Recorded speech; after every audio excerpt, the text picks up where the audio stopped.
Si Jesus mao ang gitawag og manluluwas. Unya kining maong kaluwasan gihatag sa Ginoo nganhis kalibutan aron luwason ang kalibutan sa kaulipnan sa sala. Lingay mong tupad ing naulipon pa ka sa sala. Naulipon pa. Naidaghan, naulipon, apil na ning nanagwali, naulipon sa sala.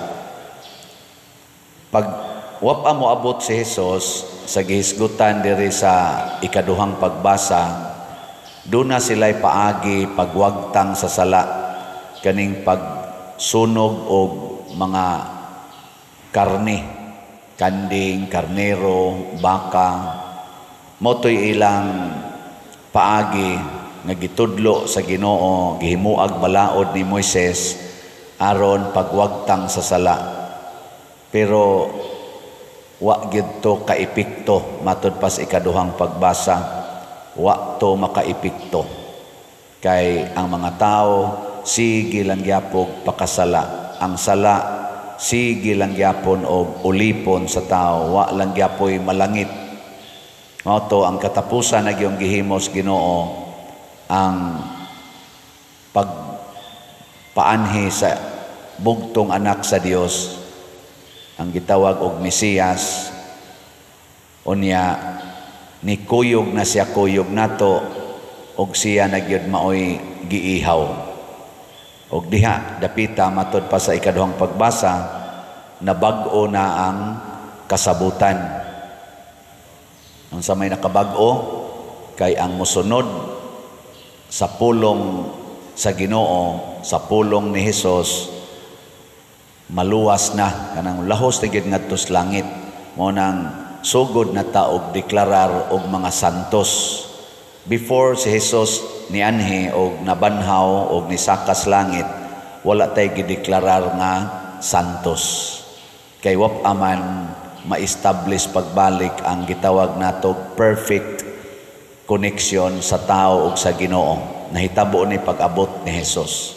Pero kining maong pagkahiusag balik sa Ginoo ug sa tao, nahitabo ni siya pinaagi sa pag-uyon ni Maria, ang mahal nga Birhen Maria. Kay plano naman sa nas Ginoo sa pagkahugno gyud sa relasyon kadtong nakakommit na ang tao og original sin, si Adan og si Eva, gipun-an na ginis mga kaning tagtog personal sins, ang pagkamasinupakon sa tao. Nagsaad ang Ginoo nga dunay babae nga ulay nga magsabak og lalaki. Mao na gihisgutan sa atong unang pagbasa. Usa ni kakabubuton sa Ginoo nga dili matugkad sa tawhanong pagsabot. Usa ka ulay nga babae magmabdos og Ginoo, og kining maong Ginoo tawgon og Emmanuel, ang Ginoo, ang Dios uban kanato. Nya pinaagi aning pagpakig-uban sa Ginoo nato, maluwas ta. Nilingian sa imong tupad ina kuyog mo sa Ginoo kanunay, kuyog kanang wa mulingi gikuyogan na si Yawa. Kay kanang Yawa garbo nga nya kanang garbuhon di man na mulingi-lingi, di ba?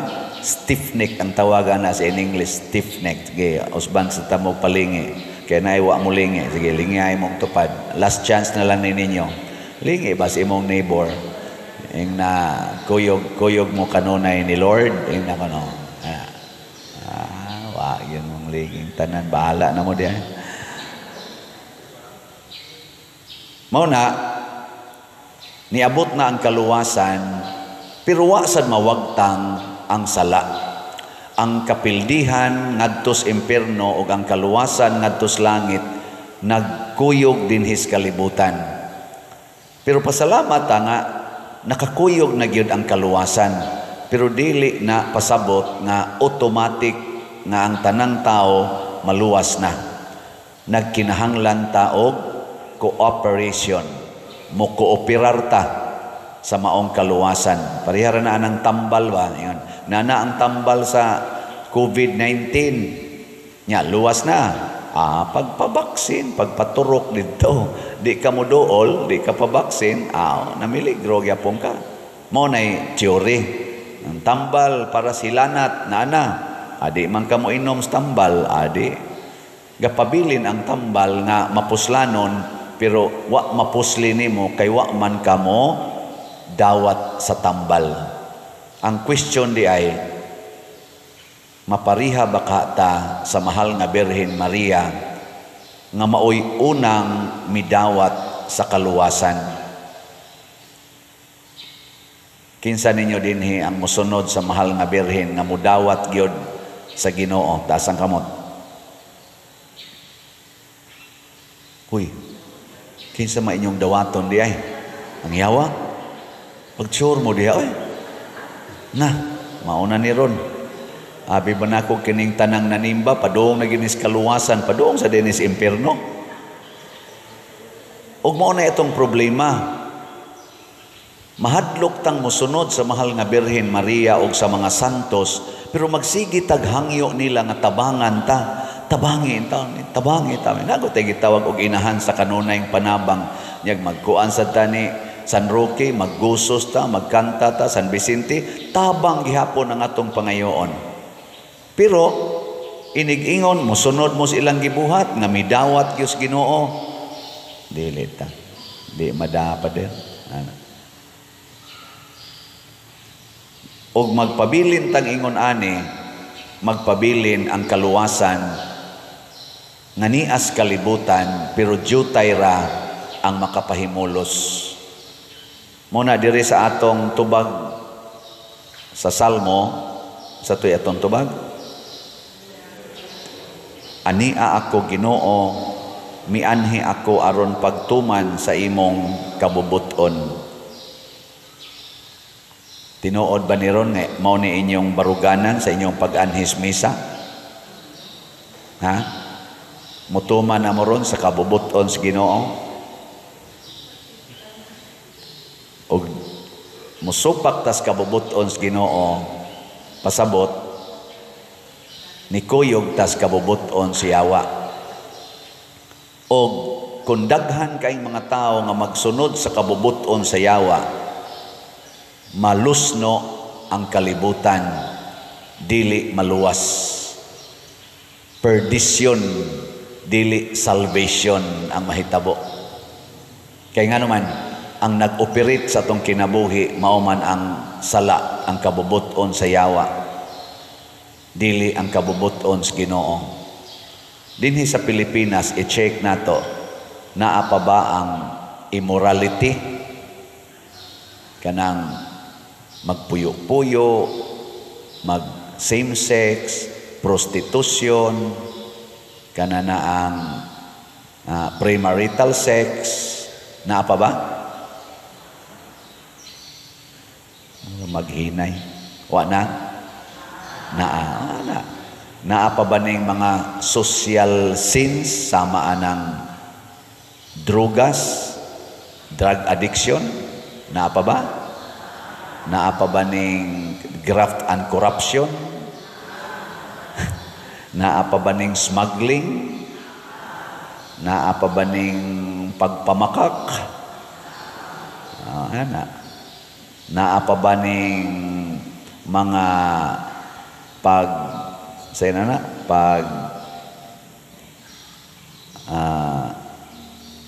tuis o pag manipulate sa atong mga balaod?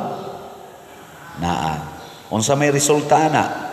Kamatay, kagutom, o kagubot. Klaro kayo. Naabay kamatay ros atong katilingban? Naabay kagubot? Naasad. Naabay kagutom? Naasad. Muna, nanginahanglan tag kaluwasan ani, gusto kitang maluwas ani, na naman, na ang solusyon.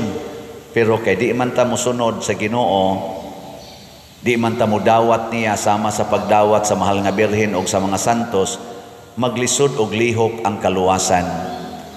Parehara na sa sakyanan ba, di na mo andar, pero di man gid mo ilisan ang dautan nga pisa, imo man yung ipamugos nga kana ra yung pisaha mo gamiton, di man nimo ilisan, di ginakadagan og tarong imong sakyanan.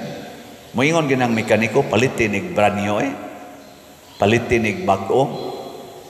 Para sa imong ligid, flat na, buslot na, maog yung imong gamiton, di gini mo ilisan, di ginakadagan og tarong imong sakyanan. Muna karong panahon sa eleksyon, karong midterm election, mangilis na ta. Ilisan na to itong mga na naglingkod na itong mga leaders og buot pang mulingkod nga mga leaders nga makahatag lang og mga sala sa atong katilingban or makapasamot aning mga sala. Atong pilion katong makapaminos-minos. Kato bang dili ba mo kapasamot sa sala?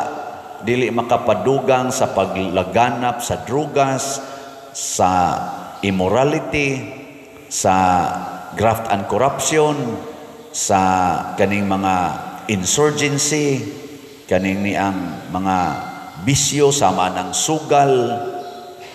Kinsa nay makapaminos ana sa atong tan-aw karos mga kandidato mo na atong challenge ug maunay kabubuton sa Ginoo in relation sa atong eleksyon karong moabot. Sa kani sa kuan lang sa national level sa atong nasod. Kaya na magitay atubang ron nga eleksyon.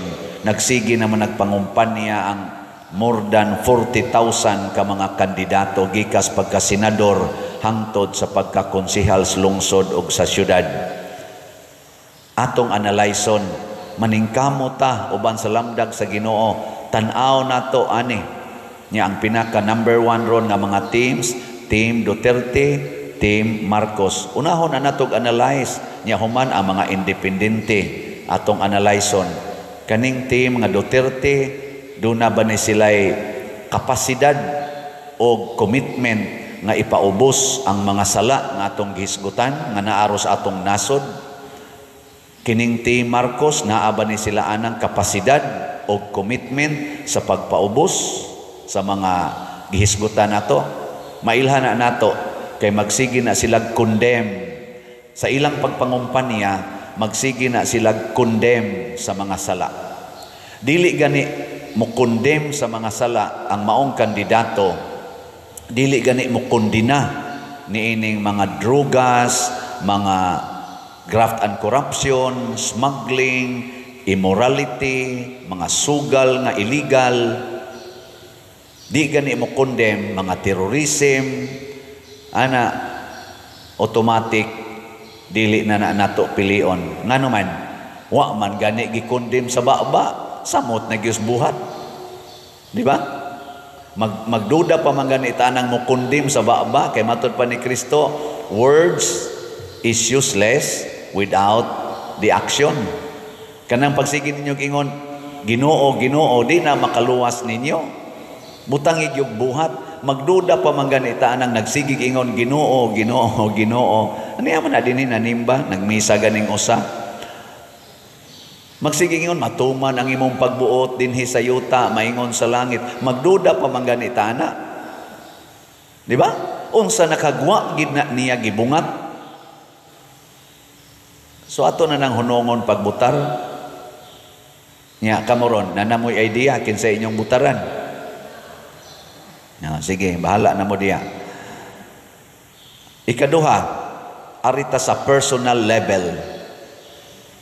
Kita matag-usa nga nanimba o kitang tanang mga Katoliko for that matter ug mga nagtuo ni Kristo, ipakita nato sa kalibutan nga atong buntugon ang mga sala.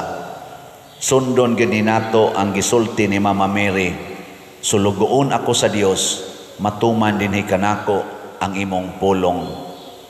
Matud pas ikaduhang pagbasa, ang gikinahanglan sa Dios mao ang mahinulsulon o mapaubsanon na kasing-kasing nga kanunay moingon, ania ako o Dios aron pagtuman sa buot mong ipabuhat kanako. Sige, testing lang ni. Para ninyo, pagbuot bas Ginoo nga mopalit gid mog slat, Kinsa ninyo ron karong adlaw, karon lang si manaha, kutob karong Domingo, mo palit yung slat, taas ang kamot. Ang di mo pataas, kamo na mag-igo. Kutob las Domingo, kinsa mo palit og slat. Wa katunga. Sobra de, congratulations. Daghan na mong maluwas. Kana sa personal level, pasabot, kung nangato yung mga leaders nga mulingkod sa atong nasod or mulingkod sa atong simbahan, dili magtuman sa kabubuton sa Dios, kitang mga tao, kitang individual believer, maoy mutuman niini, bahala nag-ilat ang pamatyon, ilat ang daog-daogon. Atong dawaton, mao na gibuhat ni Lorenzo Ruiz, nilang Pedro Calungsod, nila ni San Pedro, San Pablo, o uban pang mga santos nga mga martyrs. Nagtuman sila sa balaod, bisan pag ang tanan, hapil ng mga leaders, di na mutuman sa balaod sa Ginoo. Kay at the end, ang kaluwasan is individual. Matod pang San Pablo, matag usa ka nato, muhatag og husay ngadto sa maghuhukom aron pagpresentar sa atong binuhatan, maayo man o dautan. Magilas na lang lingi sa imong tupad. Ang di mo lingi, way kaluwasan. Okay. Ingna gusto ko, sabat na ko, gusto ko, maluwas ka. So, nindota na.